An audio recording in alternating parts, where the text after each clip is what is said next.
30 Grad haben wir heute wieder im Schatten und ich bin angezogen wie im Winter. Lange Hosen, dann habe ich noch einen Pullover dabei und meine Jacke. Wir gehen in das Hinterduxer Gletscher. Hier oben bei über 3000 Meter haben wir ein ganzjahres Skigebiet. Ich gehe aber nicht Skifahren, ich gehe in eine Eishöhle. Also, auf geht's! 20 Kilometer in östliche Richtung vom Campingplatz bis an das Ende des Duxertals der Bergbahn Hinterduxer Gletscher. In einer wunderschönen Naturlandschaft macht schon mal die Fahrt bis dahin Freude. Ich zahle mit 3 Bergbahnen, hoch und zurück 40 €. Bernd fährt nur bis zur ersten Station, er möchte gern zurücklaufen und zahlt 14 €. Hinein in die erste Bahn. Bernd, heute geht's in die Eishöhle. Ja, das kannst du auch vergessen.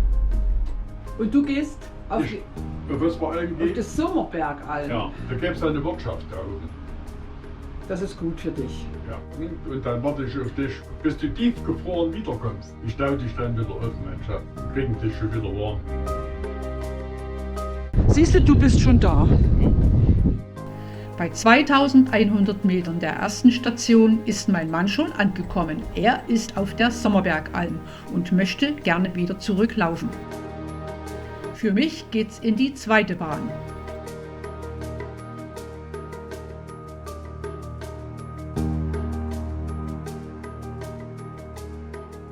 Das sind 2 Murmeltiere, die ganz putzig verspielt den Berg herunterrollen. Von Meter zu Meter wird es kälter und Schnee und Eis nehmen zu. Auf der Mittelstation angekommen, sieht man gleich, hier wird Ski gefahren. Am Tuxer Fernerhaus in einer Höhe von 2660 Metern ist es mir natürlich viel zu kalt und ich ziehe meinen Pullover und meine Jacke an.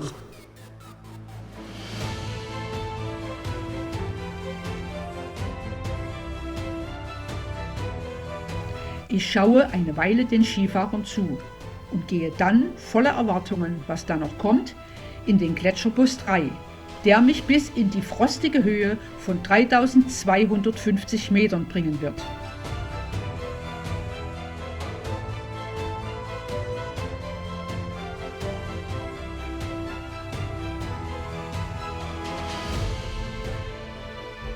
Die letzte Auffahrt ist natürlich dann schon ein Erlebnis. Denn diese einmalige Bahn, an 2 Seilen befestigt, in dieser Höhe gibt es nur einmal auf der Welt.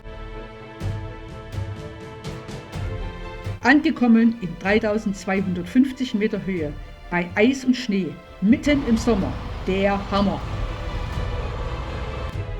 Na, schaut euch mal diesen Hund an. Der hat aber sichtlich Freude am Schnee.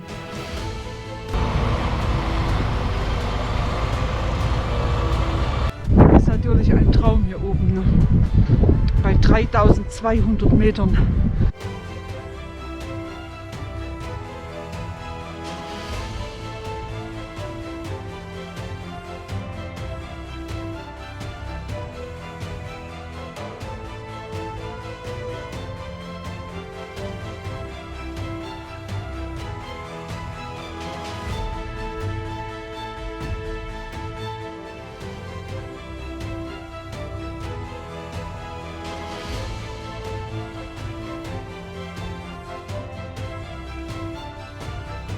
Auf der großen Panoramaterrasse hatte man einen herrlichen Ausblick auf den Hochgebirgsnaturpark Zillertaler Alpen und einen atemberaubenden Weitblick zur Zugspitze über die Dolomiten bis zum Großglockner. Nun führen mich nur wenige Gehminuten im groben Schnee 50 Meter tiefer hinunter zum relativ unspektakulären Eingang in ein weltweit einzigartiges Naturjuwel, dem Natureispalast. Der Entdecker Roman Erler selbst führt uns durch eine Welt aus Eis, vorbei an gefrorenen Wasserfällen, riesigen Eiszapfen und sogar zu einem Gletschersee direkt unter der Skipiste. Man könnte sagen, ich bin zufällig reingekommen. Damals haben wir nicht daran gedacht, da Leute reinzuführen. Ein Gletscher steht für Naturgefahr, für Naturgewalt. Und es ist nicht selbstverständlich, dass man in 35 Meter Tiefe mit am Boot fährt. Das gibt es nur hier. Dass man hier so tief rein kann, verdanken wir dem Umstand, dass der Teil vom Gletscher mit dem Eisballast unten festgefroren ist. Wir haben eine Permafrostlinse unter dem Gletscher drinnen.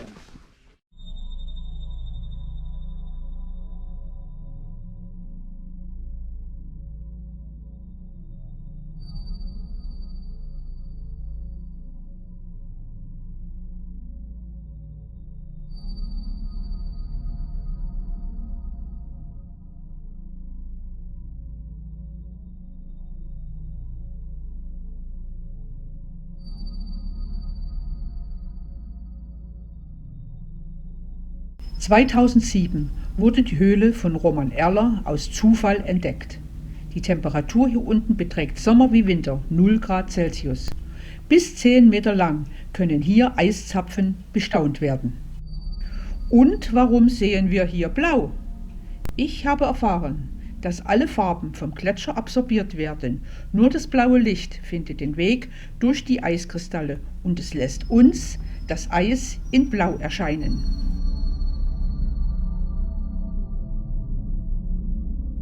Das ist der Tuxer Riese, eine Sagengestalt der Gletscher.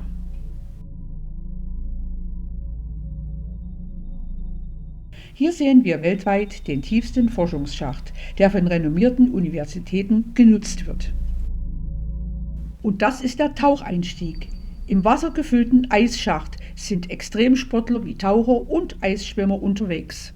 Die Temperatur des Wassers beträgt 0,5 Grad.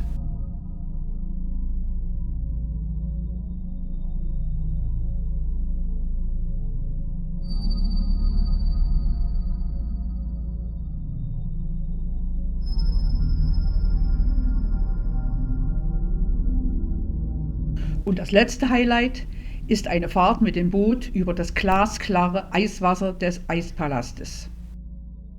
Dieses Boot hat keinen Motor. Das heißt, Es geht bergab. ein bisschen weiter schieben selber, links und rechts.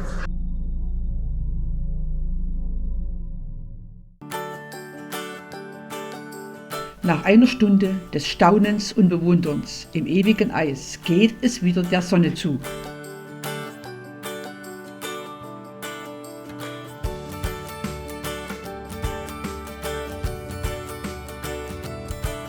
Und wieder 50 Meter im Schnee nach oben zur Bergbahn Nummer 3, Nummer 2 und Nummer 1 zurück ins Tal. Nach 3 Stunden, ziemlich zeitgleich, habe ich mich mit meinem Mann wieder an der Talstation der Bergbahn getroffen. Er ist diesen schönen Weg von der Sommerbergalm zurückgelaufen und hatte dabei diese nette Begegnung. Ausruhen und den Abend genießen am Campingplatz. Am nächsten Tag fährt mich Bernd 12 Kilometer in nördliche Richtung zur Gerolsteinbahn in Heinsberg. Ich fahre alleine hoch auf 1650 Meter ins Almparadies Gerolstein.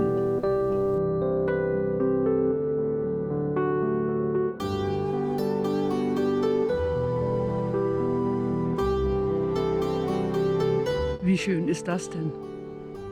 Mitten in den Almrosen.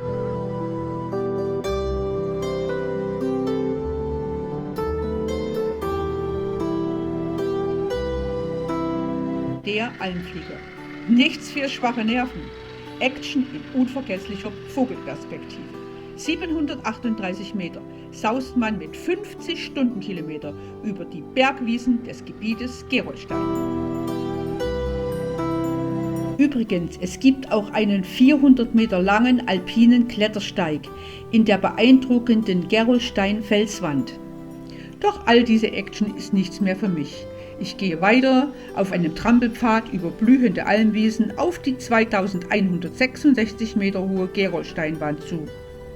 Ich laufe ein großes Stück dem sehr steilen Pfad an der Wand hoch, bis dann eine halbe Stunde vor dem Ziel meine Kräfte versagen und ich gehe zurück.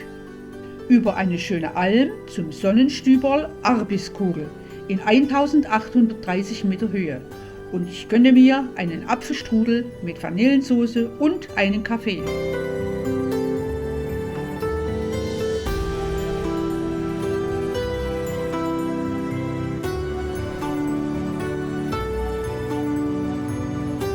zurück gehe ich nach einem Tipp der Wirtin in eine andere Richtung. Wieder über einmalig schöne Almwiesen, sogar mit einer riesigen Orchideenwiese. Es war so richtig schön, alleine im Sonnenschein und so viele schöne Bergblumen.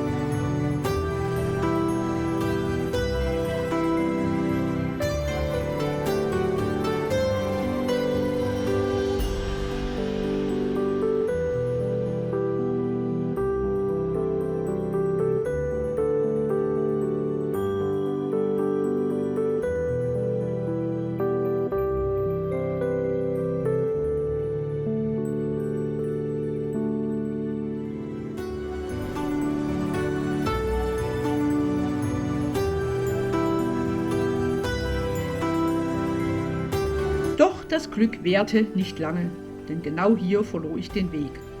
Ich ging wohl in die falsche Richtung, bis ich feststellte, hier geht es nun wirklich nicht weiter. So, jetzt weiß ich im Moment nicht, wie es weitergeht. Ich stehe hier mitten auf der Alm und sehe keinen Weg.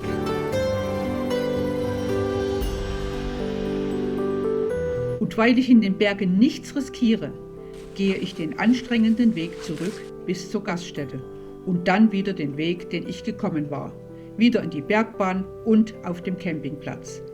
Aber schön war es doch und ich werde dieses Erlebnis bestimmt nicht vergessen.